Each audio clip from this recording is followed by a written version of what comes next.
The Lord blew my mind with this, y'all. But first, please help my humble channel to grow. Like, subscribe, share, comment, any combination thereof. Why? Because you're beautiful on the inside and on the outside. That's why. So I've told y'all this story before. Before some of y'all beautiful new subscribers, born again TIs, this might give you hope who ain't heard this story. So there was a time when, going back about 2 years ago, I was much more vulnerable, much more destroyed by this program emotionally, mentally. The Lord was taking care of me, but I wasn't able to get out of bed. I was like, if I had to go shopping, okay, but there's time where I didn't leave my room, didn't see sunlight for like over 6 weeks. And during one of these times, when I was really just emotionally distraught, I was crying out to the Lord and I was almost in tears, like, God, why don't you end this program, end this program?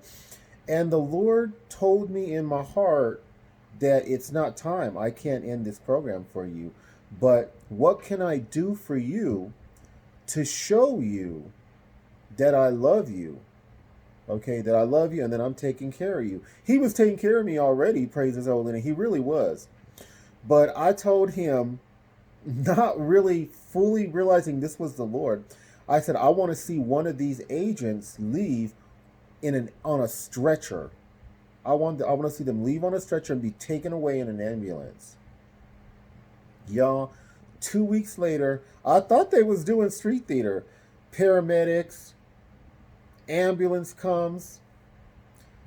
They across the street at this old disabled man. I'm like, y'all. I'm like, when I see disabled people, elderly people targeting, I'm like, especially disabled, like you can barely get around. I'm like, clearly you're a sinner. You're participating in this program, so we know you a sin. That might be why you disabled to begin with, but apparently you ain't learned.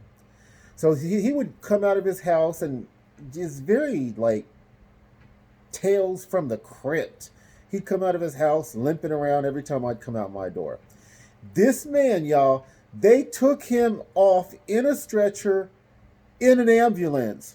For y'all to think, oh well, maybe they was just that was just street theater. This was the only time that they did street theater, when they actually took someone off in an ambulance. That man never targeted me again. That happened about a year and a half ago. So this would have been maybe about a year before I moved out of that last residence. Okay. And I was shocked, y'all. I never saw him again. I was not targeted from that house for many, many months. There's a young woman in that house who began coming out, and, they come out and they box you in. So everywhere you go, there's someone. So she started, but she didn't even start until many months later. I didn't see nothing coming from that house, y'all, for a long time. I was terrified. I was like, what? I was like, the Lord turned for real, answered my prayer. And I don't know what happened to that man. I don't know if that man died, if he's in a home now, where in a nursing home where he can't limp around targeting people. I don't know what happened, but the Lord answered that prayer, y'all, and he completely and utterly blew my mind, y'all. God bless.